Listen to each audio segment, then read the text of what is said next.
Hello दोस्तों, आज की वीडियो में हम समझेंगे वॉशिंग मशीन के कनेक्शन। वो भी दोस्तों अपना वॉश टाइमर रहता है, उसके अंदर से 7 तार निकलते हैं।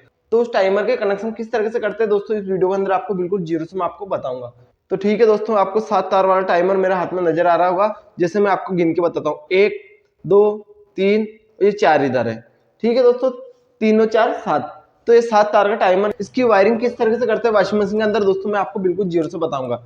तो ठीक है दोस्तों, मैं आपको फटाफट वायरिंग करके बताता हूँ। अगर दोस्तों आप नए हो तो बिल्कुल आप जीरो से देखिए, तो आप स्टेप बाय स्टेप मैं आपको समझाऊंगा, तो आप कंप्लीट तरीके से आप वॉशिंग मशीन के कनेक्शन सीख जाओगे। ठीक है दोस्तों, किस तरह से कनेक्शन करते हैं मैं आपको इसके बारे में बताऊंगा। कोई दोस्तों अपने मीटर की कोई जरूरत नहीं है, डायरेक्ट अगर आपके हाथ में आप टाइमर है तो डायरेक्ट आपको वायरिंग करना सिखा दूंगा मैं। ठीक है दोस्तों, सबसे पहले मैं बताता हूँ आपको, वॉश मोटर मैंने बना रखी है। वॉश मोटर उसी तरीके से स्पिन मोटर। ठीक है दोस्तों, स्पिन मोटर काम होता है स्पिन कपड़े सुखाने का काम। और ये स्पिन मोटर कौन बंद चालू करता है, ये स्पिन टाइमर के माध्यम से ये अपने बंद चालू होती है। उसी तरह से बीच में डोर स्विच लगता है, कोई अपने चलते टाइम पे दरवाजा खोल देता है या गेट खोल देता है, तो ये अपने सप्लाई कट कर देता है, जिससे अपने स्पिन मोटर बंद हो जाती है। ठीक है दोस्तों, अब मैं आपको इधर के बताता हूँ, ये वॉश टाइमर। तो वॉश टाइमर का काम होता है दोस्तों, ये मोटर को अपने सीधा उल्टा घुमाने के लिए।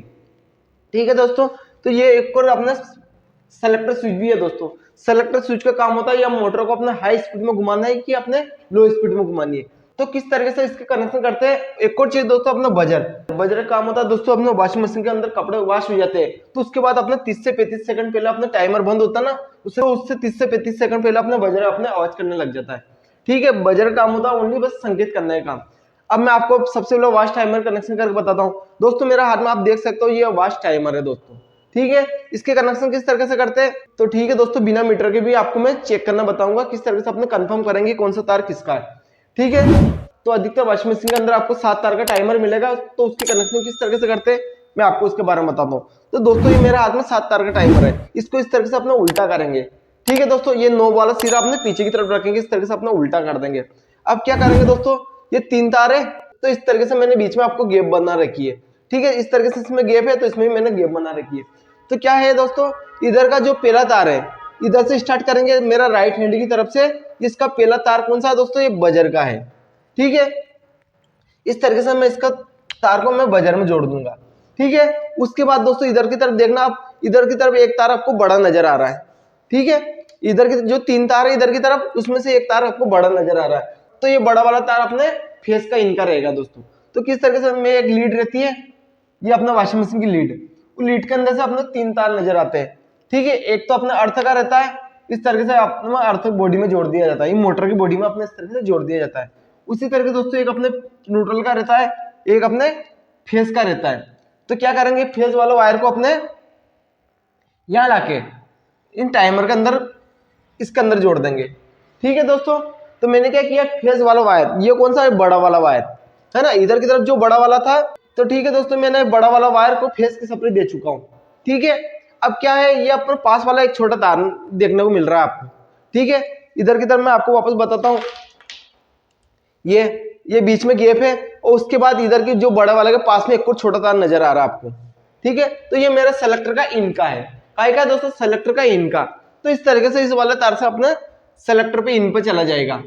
सेलेक्टर बताता हूं दोस्तों, मैं आपको सेलेक्टर बताता हूं, ये सेलेक्टर इस तरीके से रहता है। सेलेक्टर का काम है मोटर को अपने हाई स्पीड में घुमानी है कि अपने लो स्पीड में घुमानी है। ठीक है दोस्तों, तो ये अपने सेलेक्टर स्पीड को कम ज्यादा करने के लिए सेलेक्टर का प्रयोग किया जाता है। ठीक है, सेलेक्टर में इस तरीके से एक पॉइंट ऊपर की तरफ रहेगा और 2 पॉइंट अपने इस तरीके से नीचे की तरफ रहेंगे। तो आप देख सकते हो, ये एक पॉइंट तो ये ऊपर की तरफ है और ये 2 पॉइंट अपने पास पास नीचे की तरफ है। ठीक है, तो ये इस पे मैं इधर वाला तार, इस वाले पॉइंट पे मैं इधर वाला तार अपना जो छोटा वाला तार है, ये छोटा वाला वायर को इधर से इस पे जोड़ दूंगा। ठीक है, तो ठीक है दोस्तों, मीटर से कोई चेक करने की जरूरत नहीं है। तो ठीक है दोस्तों, आप इधर की तरफ देखना, इधर की तरफ आपको 2 बड़े बड़े तार नजर आ रहे हैं, इधर भी देखना आप, ये इधर की तरफ 4 तार है टोटल, और 4 तार में से अपने 2 बड़े तार है।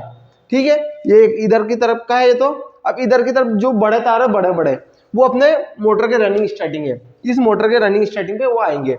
उसी तरीके से 2 छोटे छोटे तार है इसके अंदर इधर की तरफ। ठीक है, ये इस तरीके से 2 छोटे छोटे, तो ये किसी को भी अपने कहीं भी जोड़ सकते हैं। ठीक है, अपने इस तरह से जोड़ देंगे। अपन को पता नहीं है कौन सा हाई का कौन सा अपना लो का है, तो क्या होगा दोस्तों, अपना जो अगर अपना हाई घुमाएंगे तो मोटर अपने लो चलेगी, और लो पे करेंगे तो अपना मोटर हाई घुमेगी। तो अपने इस तरह से लगा के भी अपने चेक कर सकते हैं कौन सा अपना हाई का कौन सा मीडियम का है। ठीक है दोस्तों, अब मैं और आगे कनेक्शन करके बताता हूँ आपको। इतना तो क्लियर हो चुका है दोस्तों। क्या किया, पहला तार इधर का बजर का है, ठीक है, इसमें से पहला तार अपने बजर का है, उसके बाद एक बड़ा तार है वो अपने फेज इनका है, उसके बाद एक छोटा तार है इधर की तरफ, 3 तारों की तरफ एक छोटा तार है तो वो अपना सेलेक्टर का इनका है, ठीक है। उसके बाद जो बड़े बड़े 2 तार है वो अपने मोटर के रनिंग स्टार्टिंग है, तो ठीक है दोस्तों, इधर के जो बड़े तार है वो अपने मोटर के रनिंग स्टार्टिंग है। उसी तरह के 2 छोटे छोटे तार है इधर के जो छोटे तार है वो अपने लो हाई के है, ठीक है। अब मैं आगे कनेक्शन करके बताता हूँ आपको। इतना समझ में आ चुका है, ये मोटर के अपने रनिंग स्टार्टिंग पे जाएंगे। अब किस तरह से करेंगे दोस्तों, एक कैपेसिटर रहता है, कैपेसिटर इसमें कंपाउंड कैपेसिटर रहता है, उसके अंदर 4 तार निकलते हैं, ठीक है। 2 तार अपने वॉश मोटर के लिए और 2 तार अपने स्पिन मोटर के लिए। दोस्तों जो कम वैल्यू का रहता है इस पर लिखा हुआ भी रहता है, जैसा ब्लैक रेड वो अपने 4 MFD, तो इस तरह से अपना कलर भी लिखा हुआ रहेगा। जो भी अपने ज्यादा MFD का कैपेसिटर है, ज्यादा MFD का कैपेसिटर अपने वॉश मोटर के लिए और कम MFD का कैपेसिटर अपने स्पिन मोटर के लिए, ठीक है दोस्तों। तो इस तरह से अपने रनिंग स्टार्टिंग के अंदर हमने कैपेसिटर के तार जोड़ देंगे, ठीक है।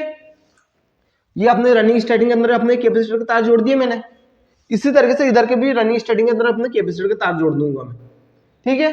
जोड़ दिया मैंने इधर भी, इस तरीके से मैंने लाके ये जोड़ दिया मैंने, और इधर की तरफ रनिंग स्टार्टिंग के अंदर भी मैं जोड़ दूंगा, कॉमन का भी खाली है मेरा, ठीक है। यहाँ तक समझ में आ चुका।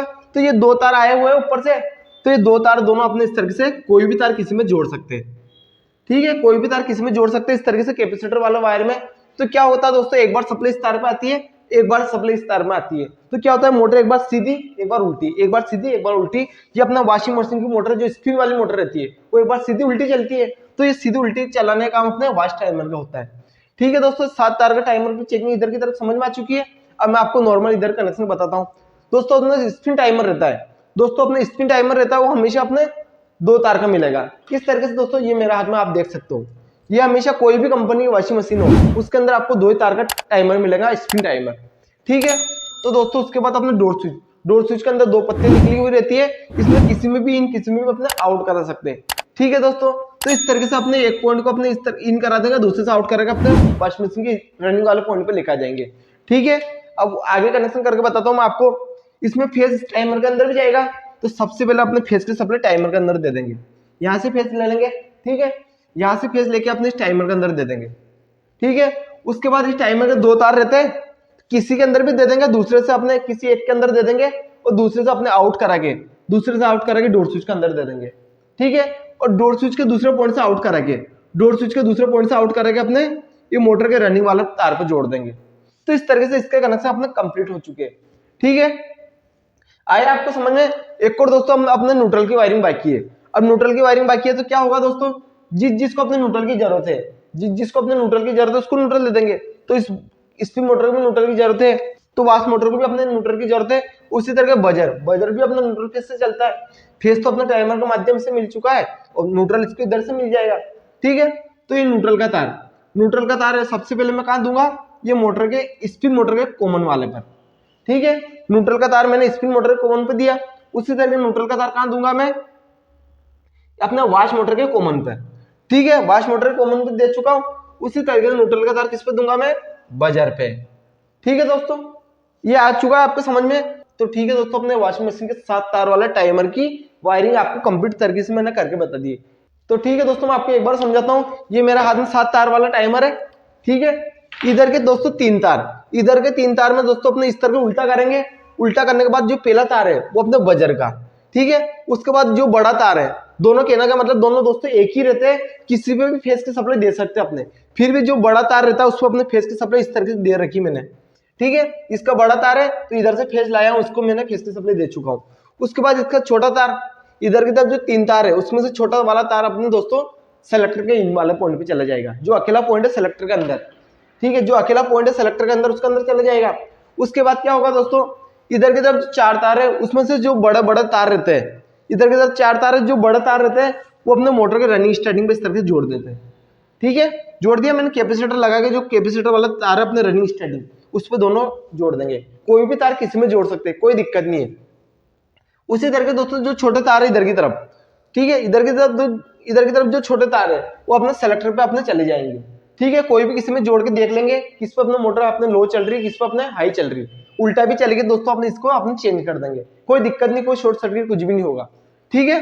उसके बाद क्या किया दोस्तों, अपने इधर के अपना कनेक्शन हो चुके हैं। उसके बाद क्या किया, फेस का तार मैंने दोस्तों स्पिन टाइमर के अंदर भी दिया।